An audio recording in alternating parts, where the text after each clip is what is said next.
Before today's video, I'd like to take a moment of silence for all the victims in Manchester, all my fam and my peeps in the UK. Just know we're standing behind you for what those fucking cowards did. And trust me, they're gonna get theirs. A moment of silence, please.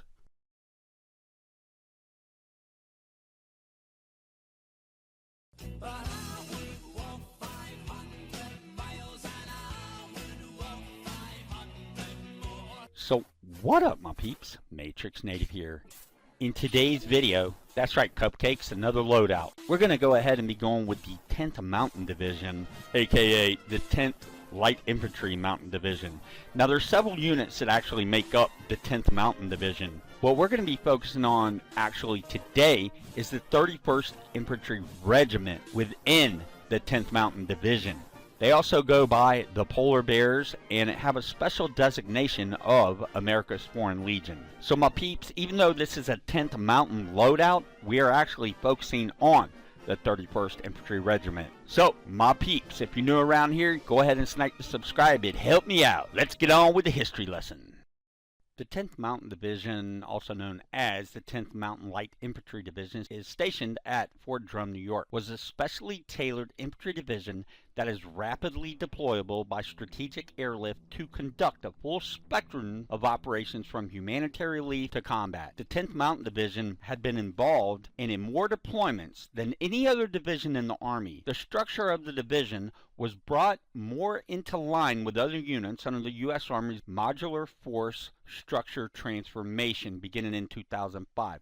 But the 10th Mountain remained a highly flexible unit and continued to be actively deployed to conflict zones. Rapid deployment was the foundation for a ready 10th Mountain Division Light Infantry. 96 hours after notification, the division was expected to deploy by air, sea, and land worldwide in order to ensure readiness for rapid deployment. The deployment readiness of the brigade centered on the philosophy that it would deploy with the personnel and equipment on hand at the time of notification. The division subsequently expanded to 4 brigades, adding to this flexibility. The 10th Mountain Division Light Infantry was designated as a Force Package 3 unit and was considered a reinforcing combat unit or follow-on force. Originally, the 10th Mountain was activated as the 10th Light Division Alpine in 1943.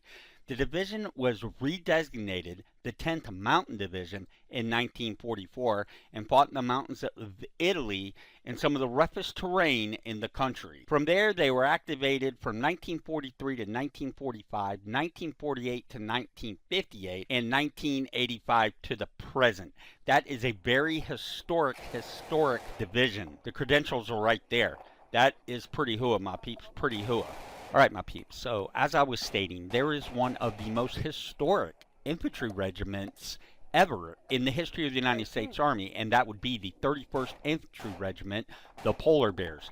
Now, basically, the 31st Infantry Regiment was formed on 13 August 1916 and has never been deactivated, ever.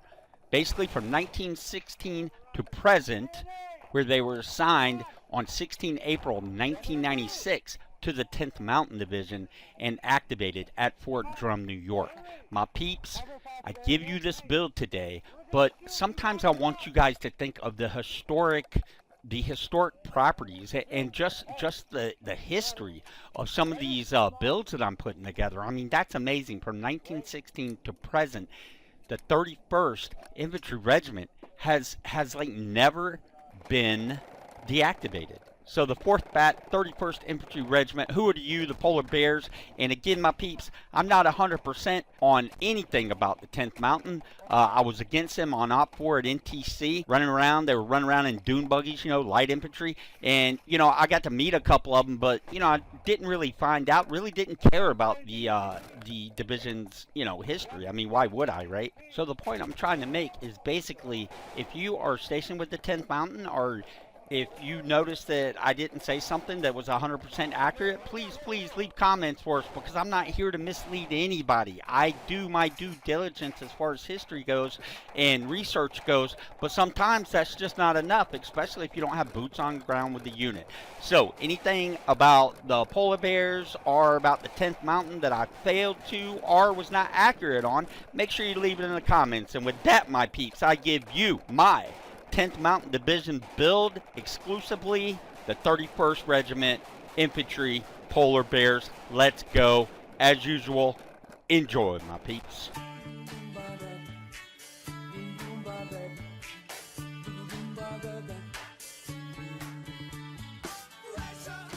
All right, my peeps. So, as usual, back button or select. Loadout, Y, appearance, edit appearance. Let's go. Head. As always, no facial hair for this build, even though we won't really be able to see our face. No facial hair, going with the Warhawk. Hair color, brown, one each. Facial details, the eye scar. Let's go. Body details, facial paint. Of course, we're going with the eye black. Right arm tattoo, Santa Maria. Left arm battle flag and eagle. Clothes. On the top, my peeps, we're going with the Cry Combat shirt. We're going to equip that in the number 10 Multicam Alpine. Vest, we're going to go with the IBA today, and we're going to have the LNG as our primary. Hence, we get this badass LCE. This is a badass vest right here. I love the look of it. I do wish it didn't say medic. I wish you could, pick what kind of patch you want on. However, you can't, so let's go. We're going to roll with the medic patch. But we will be going with the IBA. Ain't hating you if you use the 511 tactate and go ahead and put that, the appropriate camo, which would be the cryptic raid. At least that's what I would go with if I was you. Again, though, we're going with the IBA, and we're going to equip that actually in the white. And you might be asking yourself, like, why is Matrix putting this in the white? If you notice, it's not really white. It's kind of like a white dark shadow, which offsets our light colored of our multicam. So yes, we will be equipping that in light. And if you hadn't figured it out, obviously we're going for an Arctic build with our polar bear. Seems to fit, yeah. So go ahead and equip the IBA. Once we get the weapons, you'll see that I am carrying the LMG as my primary to get that look of the LBE. So let's move on. Pants, going with the Cry Combat number 10 Multicam Alpine. Footwear, we're going to be going with the hiking boots. We're going to equip those in the gray. Ghillie suit, obviously none. However, I want to show you guys freaking Yeti. Yep, we just unlocked that. You can catch my last video to see how to unlock that. So anyway, we will equip none. Accessories. Eyewear, we're going to be going with the ESS ballistic goggles. I find that it really fits this build perfectly, and we will be putting those in white as well, my peeps. Accessories, my peeps. Accessories. We are going to be going with the ESS ballistic goggles, and we will be putting those in the black. I'm not hating her if you want to put them in gray or white, but I have decided, staying with the shadows of a camouflage scheme, I'm going to go ahead and put it in black. Again, though, I'm not hating you if you put it in the gray or the white. Face wear, we're going to be going with the one-hole balaclava, and we will be putting that in the gray, my peeps. Again, you're welcome to put it in white if you want, but I'm going with the gray here. Headwear, we're going to be going with the carbon high cut brain bucket as usual for an infantry loadout. That's what we're going with. So go ahead and put your brain bucket in the carbon high cut and equip that in the number 5 UCP. Headsets, my peeps, this is pretty much, again, you can go with pretty much any headsets you want. Me, myself, I'm liking the B's on this build, so we're going to go with headset B, and we will equip those in the gray. Handwear, of course, Oakley pilots. Now, I was thinking about actually putting on the Nomads, but after really, thinking about it, you can go with either one, my peeps. Personally, I was going to go with the Nomads, but, I can't help it, man. Love these Oakley pilots, so we're going to equip those in the gray. Backpacks, we're going to be going with the 511 Rust 72, and we're going to be equipping that in the number 7 Cryptic Raid. I'm not hating you, though, if you want to equip it in, pretty much anything else. Me, myself, I'm going with the Cryptic Raid because I like how it really darkens out our back, yeah? And once the weapons are slung, it really fits the build really well. I'm aware, the United States military really does not use the Cryptic Raid, but again, as most of my builds, I'm not staying exactly like, okay? If you want to, you can equip it in anything you want, like I said, actually, but what's the point of watching the build if you're not going to follow it? Roger that. So go ahead, pick the 511 Rush 72. Again, I love the hip straps on this. I love how they're sort of unbuckled. It's really, it's pretty sweet, pretty sexy looking. And again, we're going to put it in 7, and I just think it fits the build 100%. And it actually fits the white LCE that we got on. So yeah, my peeps, go ahead, put that 511 Rush 72 in. Equip that in the number 7. Patches, you can go whatever you want.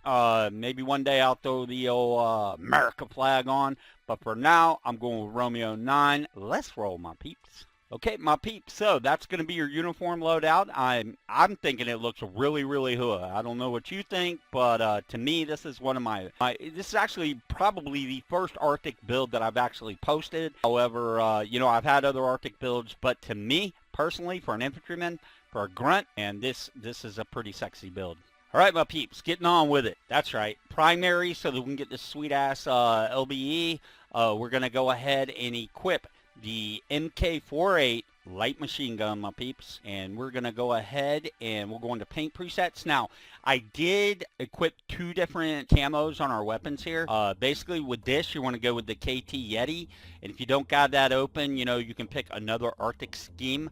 But staying with my build, go ahead and equip the KT Yeti. Again, if you don't know how to unlock the Yeti ghillie suit, go ahead and check out my last video. So we're going to go ahead and put that in the KT Yeti. Parts, we're going to go ahead, now pay attention, my peeps, on the butt stock. We're going to go ahead and put that in gray. Scope, we're going to go with the panoramic sight, and we're also going to equip that in gray. Trigger, fully auto, baby, rock and roll. Magazine, we're going to go with the extended 200, and we're going to be putting that in the Yeti as well. Not hating you if you want to put it in gray, but for me, I'm going to go with the KT Yeti number 1. Underbarrel, we're going to be going with the foregrip V4. The reason behind that is basically I want handling. Right, we always with the LMG, any LMG, MK249, you know, aka the 249, the MK48, basically any LMG, I'm looking for handling above everything else, right? Because the motherfuckers kick like a mule to begin with, so you got to damper it a little bit. So we'll go with the foregrip V4. If you hadn't unlocked it, make sure you unlock it. This is very important to just about all my builds. And we're going to be putting that in the light gray. Rail, we're going to go ahead and use the 3-dot laser. We're going to be putting that in gray. Even though you can't turn one off, you know, you can't turn any lasers off, Lord forbid. With the barrel, we're going to go with standard barrel. We're going to keep that in light gray, so when we're door kicking, you know, it provides higher mobility, if you will. And, I mean, just look at the handling drop-off if you go with the long barrel, which we are equipping. If you hadn't noticed, our secondary is actually going to be a DMR, and basically we're going with the MK14, so you really don't even need a long barrel. So we're going to go with the standard barrel. We will be equipping that in the light gray. Compensator, we're going to be going with the Compensator V2. We're going to equip it in black. And my peeps, if you got the stock muzzle, go ahead and equip that, and you can equip that in black. However, if you know me and you know my builds, especially with LMGs, I love the Compensator V2 because look how it just increases accuracy and handling. So yeah, if you don't got it, unlock it, my peeps. That's another one that you should definitely have unlocked if you're going to follow any of my builds. All right, so we're going to put that in the number 2 black. All right, my peeps, getting on with our secondary. Our secondary, we're going to be going with the MK14. As stated, you know, this is actually used, I know for a fact, by the 10th Mountain, as well as the Polar Bears, the 31st ID. Now, basically, our 31st Infantry Regiment. Now, basically, my peeps, you're going to see here, the paint presets, I got this one preset at MC Alpine, right? So go ahead and equip them both just the way I showed you, and then while you're in game, you can decide either or just keep each one with a different camo scheme if you would like. Okay, we're going to jump into parts. Now, this also works on, you know, the other camo that I picked, the Yeti camo. This will all fold in together. I'm not going to steer you wrong, my peeps. Anyways, so we're going to go with a folded buttstock, and you might ask why. Well, yes, you want accuracy. Obviously, however, I'll explain the reasoning that I'm not going with the extended to get the extra handling, and I'm going with the folded, getting the better handling, as well as it really loads us up on the accuracy. Now, the handling is very important, not as important as LMG, and I'll explain why, but the handling is going to be important. So we're going to go ahead and equip that with the folded stock in the number 2 black. However, I'm not hating you if you want to throw the extended on. If you're primarily going to be the marksman / sniper, you might want to keep this equipped. But if you're running like with the computer AI, yeah, you definitely want to go with the folded butt stock and put that on 2 black, my peeps. The scope, we're going to go with the Golf 28 today. It's a 5x scope, which enables you on the top stack, you're able to switch to a red dot sight. And the MK14, in case you don't know, is a fully auto. Basically, it turns into an assault rifle. And that is why I decided to go with a folded butt stock to improve the handling over the extended. So you sort of got to choose your poison here. Do you want accuracy over handling or handling over accuracy? For this build, I'm taking the handling over the accuracy. Again, putting that in black. The scope, the Golf 28, and we're going to be putting that in gray. Trigger, we're going to go with full auto semi, my peeps. Magazine, we're going to go with the extended magazine. Just remember that if you go with the 10 or the 20 actually, you must pay close attention to your fire control, your burst control, right? That's why a lot of the times I'll just keep it in single shot, no matter if I'm engaging the enemy up close and personal or from a distance, right? I hardly ever put it in full auto, but there is the option of full auto. I would not put it in single 3-shot burst. I just wouldn't personally. But either way, you got to really exercise tremendous trigger control, trigger discipline. It's very important. And we're going to be putting that in the number 1 MC Alpine. Underbarrel. We're going to go with the vertical grip, my peeps. I'm going to explain why here. Even though with the foregrip V4, I can actually get better handling, but to me, it just drops accuracy off just a little more than I would like out of a DMR, designated marksman rifle, right? So we will be going with the vertical foregrip. It gives me some decent handling, but more than that, it gives me even better accuracy, right? So just trust me on this. You'll go out, you can fire it, you'll see that perhaps I know what I'm talking about. We're going to be putting that in the light gray. Rail, we're going to be going with the rangefinder, equipping that in the black. Barrel, of course, we're going with a long barrel. It's a DMR / sniper rifle. Of course we're going with a long barrel. Why would we not go with the long barrel? If you got the standard barrel, you know, that's all you can equip. Actually, to be quite honest with you, I'm not hating you if you go with the standard barrel because that really ups your handling. But again, remember, we have the MK48 slung as well. So if we get into too much of shit, we're just gonna swap out weapons and then, you know, go to the meat pie party with the LMG. And we're gonna be putting this long barrel in the number 3 light gray. Muzzle, compensator V2.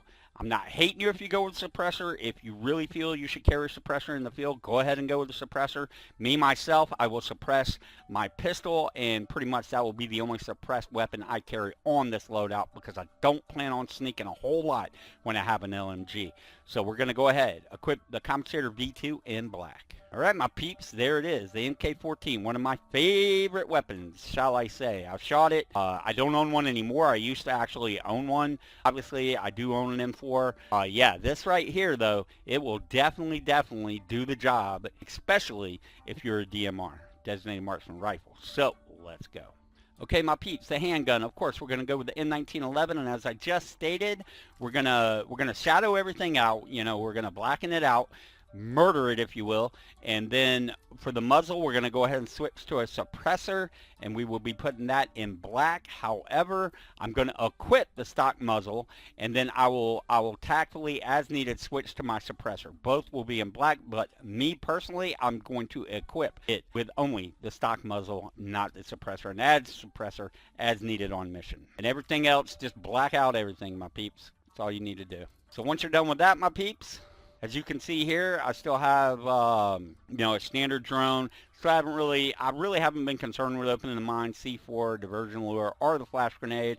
That is total personal equipment, and depending on what your team that you're playing with, you know, what each of your stick members are actually assigned to do, that will further enable you to load whatever you think you need to. But as usual, usually when I'm running and gunning with my team, it's frag grenades and flare guns for me. I I prefer everyone on the team use a flare gun since we don't use our map a lot of the time. Anyways, my peeps. So with that being said, my peeps, that's the build today. I hope you enjoyed it. I really enjoyed this build because I really enjoyed learning the history of the 10th Mountain as well as the polar bears. So let's get a hood, let's get a like. If you're new around here, make sure you subscribe. I'd appreciate it if you go ahead and tell all your friends about my channel.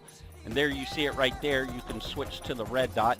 And yeah, I'd appreciate it if you tell all your friends about my channels. It really helped me out. And with that being said, you know what to do. Have an amazing day today. Hope yesterday was amazing. I hope tomorrow's amazing, because that's how we roll.